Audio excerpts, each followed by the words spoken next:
নমস্কার। আজকে আমরা প্রাথমিক পর্যায়ের প্রথম শ্রেণীর জন্য একটি গণিত বা অঙ্ক কর্মপত্র নিয়ে উপস্থিত হয়েছি। চলুন শুরু করা যাক।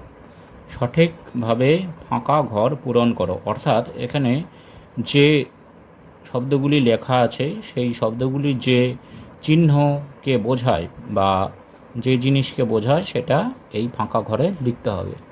তাহলে প্রথমে বলা হয়েছে যোগ চিহ্ন, অর্থাৎ যোগ চিহ্নটি এখানে লিখে দিতে হবে।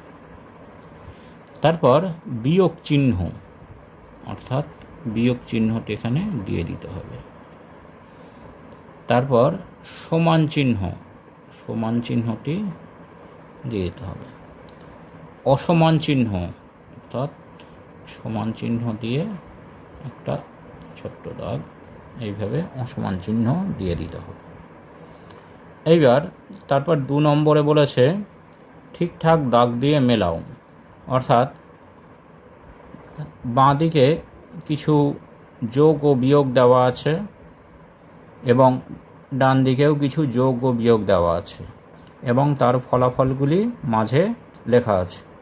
তো যেটার সাথে যে ফলাফল মিলবে সেটা দাগ দিয়ে মেলাতে হবে। তাহলে 5 থেকে 1 বাদ দিলে থাকে 4, তাহলে 4-এর সাথে এটা মিলিয়ে দিতে হবে।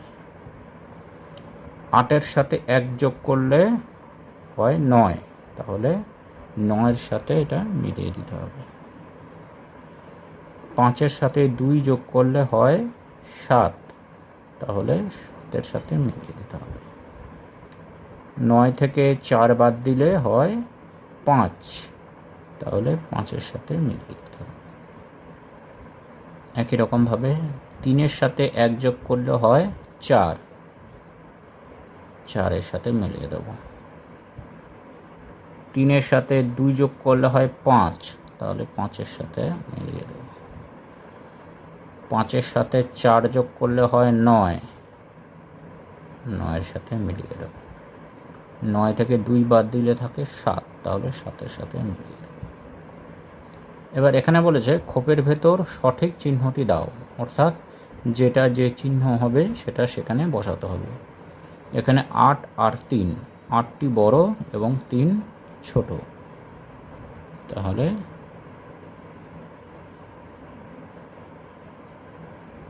বৃহত্তর চিহ্ন। 7, 7-এর থেকে 6 বড়, 7 বড় 6 ছোট, তাহলে বৃহত্তর চিহ্ন। 5, 5 ছোট 10 বড়, তাহলে ক্ষুদ্রতর চিহ্ন। 12 আর 17, 12 ছোট 17 বড়, তাহলে ক্ষুদ্রতর চিহ্ন। এবার বলেছে স্থানীয় মান অনুসারে কথায় লেখো। স্থানীয় মান অনুযায়ী কথায় লিখতে হবে। এখানে আছে 676, এখানে প্রথম 6টি এককে, তারপরে 7টি দশকে এবং তারপরে 6টি শতকের স্থানে আছে। তাহলে আমরা লিখতে পারি 6 শত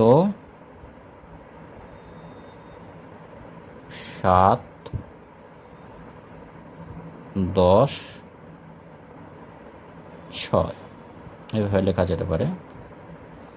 তারপর 549, 9টি এককে, 4টি দশকে এবং 5টি শতকে আছে।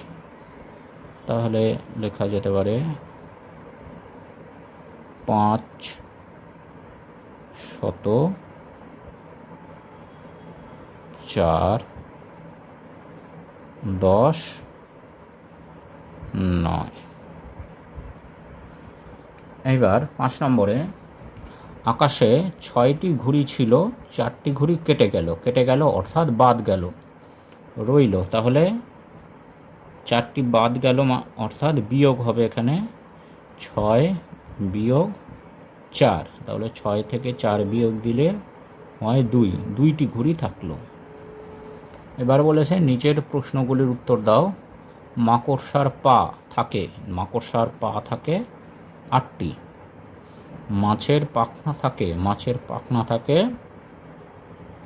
7টি। গরুর পা থাকে 4টি। তাহলে এইভাবে প্রথম শ্রেণীর অঙ্ক কর্মপত্র সমাধান করা যেতে পারে। নমস্কার।